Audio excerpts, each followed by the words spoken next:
turned off and powered in, right? You're going to hit the power button, which is this low one, and then we're going to check this right down here, all right? Frequency, have them all on frequency 1. That just means it's going to communicate with your Cyber Commander. Channel, you want each of the lights on a different channel, just like a mixer channel. If they're not, what you do is you use this guy right here, which is the function, to toggle down to that field. All right, and when it's highlighted in blue, then you can change the channel by using the adjust buttons. All right, so right now this light is on channel 1, frequency 1. If we come around to our second light, we'll see I'll power it up. It's on channel 2, frequency 1. That's what we have to do to set them up. Make sure you have a transceiver in each light. If you're not seeing that come up in the display, it means either you don't have a transceiver stuck in there or the transceiver is broken. It's got a bent contact or something like that, all right? So once you've got that, your lights are set up, but you want to come to your Einstein, to your Cyber Commander. Your Cyber Commander has essentially 3 main pages. It has this main page where they'll set all their settings, their second page where they do some specialty stuff, and then pretty much the setup page. And what I'm doing to go between those 2 pages is I'm taking this right toggle joystick and I'm just moving it left and right, all right? So you can go either direction with that.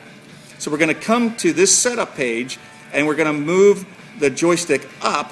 You see as I move it up, it's going to toggle between all those fields or down, right? I'm going to come up to the upper right where it says open memory and I'm going to push in on that joystick, all right? Now, down here in the lower left it says internal 1. That's saved setups. We want to tell this Cyber Commander that the lights in the studio exist. So I'm going to take the left one and I'm going to bring it over till it says studio. All right?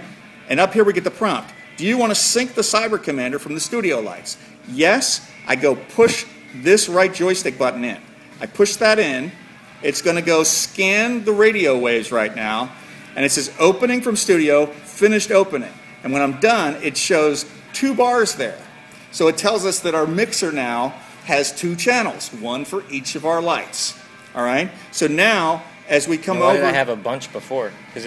Because that was the way it came from the factory, right? And you never did it, right? Oh, okay. All right? You've never set it up with these lights. So now, here, by using the left one, if we put it on all, it's going to take all our faders up or down. You see the word all? And then here I can go to channel 1, channel 2, and so forth. If I go to channel 1 and I push this button, it fires flash number 1. If I go to channel 2, push this button, it fires flash number 2. All right? Now one of the things that's going on right now is all these lights are going off, so we're going to do one other setup to these. Studio Flash, and the Einsteins included, have this little button on the top. This is an optical slave receiver. So when one flash goes off, if it's seen by this, the other flash goes off. All right? So what we want to do is we want to turn that off, and we can turn it off through configuration in the Cyber Commander. So what I'm going to do is I'm going to come in, back to the setup page. I'm going to come down to the light settings and push in on this button right here. And now we can scroll up and down through these, go up and down with the right, and then adjust here. So I'm going to say slave cell off. All right, so here I'm going to go to channel 1 and push this down. Now the slave cell is off for channel 1. Come over to channel 2, turn its slave cell off. All right, the color mode for most shooters, they're going to want constant color. That's photography stuff. Don't worry about it. But we're going to have them both on constant color. We're going to have that the recycle indicator for all your channels, we're going to set it to both so that it changes the light and does an audio indication. And then up here, this allows us to adjust those modeling lamp intensity from this, all right? So now, when we come back to our main page, if I push this, it has light number 1 go off. Push this now on channel 2 goes off. Built into the Cyber Commander is a light meter, all right?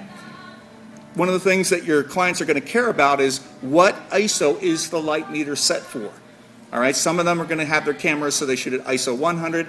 Other people, what's that? Sensitivity. Sensitivity. And others are going to have cameras that are set to a sensitivity of 200.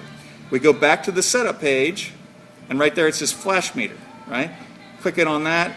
There's the ISO in the upper corner, and you see it right there where it says ISO.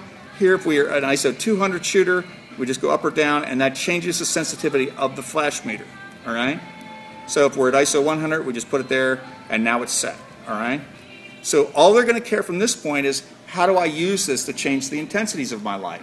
Right now, the light in front of us is at channel number 1, right? And what we want to do is measure the amount of light. So I put my Cyber Commander on channel number 1, and if I want to know how much light I have right here, I point it at my light, flash this, and it tells me that that just measured at f2, 2.0 and 2/10. If I wanted brighter, let's say for example I wanted to shoot at f8, I just take this and it's like moving a fader on a mixer, and you see as I'm moving it, it's telling me what my f-stop is going to be for that flash power. All right, all I'm doing is cranking up the flash intensity, just like you would a fader on a mixer. And then I can remeter it, pushing the right button, boom, much brighter. Now it's closer to f8, right?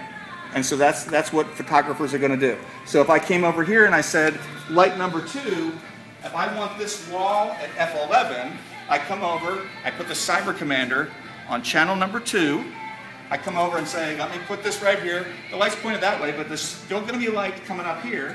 Come like that. It tells me that right there, I'm getting f2.02. I come back and say, bring this all the way up, and it goes to f8, and then all the way to bring it back down to f11, and then come back to the same spot, measure the light again, boom, and it comes in f11.1. Now here's where the Cyber Commander gets really exciting. We just metered one light at a time. We can go back here now and set this to all, so all the lights go off, right? So now I'm going to come in and measure the same spot. I've got a light over there, and I've got a light here. The light from each one of them is going to reach this light meter. So as I push the button, they both go off, and now it's still telling me about f11. So the far light is really not making much of a contribution. Right. But now, as I move up and down this one, because it says all, watch the sliders. It's just like a mixer, right? And if I bring them way down, see how they're going like a gang group? Yep. All right? So now we can take the two of them together up and down, which for lighting people, this is nirvana, because we don't have a mixer like that. We don't have sliders where we can just go and do this. Without this, photographers have to run to each light, adjust them, and then see what they get. All right? And remeasure it. Right. When they're done, they can just come over here to light settings, bring it down to the power. If it's on all, they push this down, both lights turn off. All right? So remotely, they can turn the lights on. Boom, they're both coming on. That's all set up. And they're powering up, or power them down. All right? Now, once they're on, in this dark studio, one of the things they're going to have trouble with is focusing. So one of the things they can do on these pages is they can come over to this other page and determine the wattage of that continuous light bulb, the modeling light. So right now, if we go to channel 1, we look at the top. Right now, it's set at 9.6 watts or something like that. Well, if we crank it all the way up, put it to 250 watts, all of a sudden that halogen bulb is now at 250 watts. All right? You can come over to channel 2, put it all the way up to 250 watts. Boom. That lights up at 250 watts. They can do that all remotely. The other choice is they can have the intensity of those modeling lights follow the intensity of the flash. So as the flash power, as they bring up the flash power, that gets brighter with it, and so that way they can kind of see their light ahead of taking a flash shot. All right? But at any rate, when it times out, you just go left to right, brings it back on, so they just go back to their settings, go back to light settings, go back to power, bring this down. Oops, I'm on channel 2, so that's channel 1. There we go, turned off. And that's the quick setup. And they're not going to know that, all right? Because it's all very specific to this. I guess I just get it back in. Well, thank you very much. All right. And there's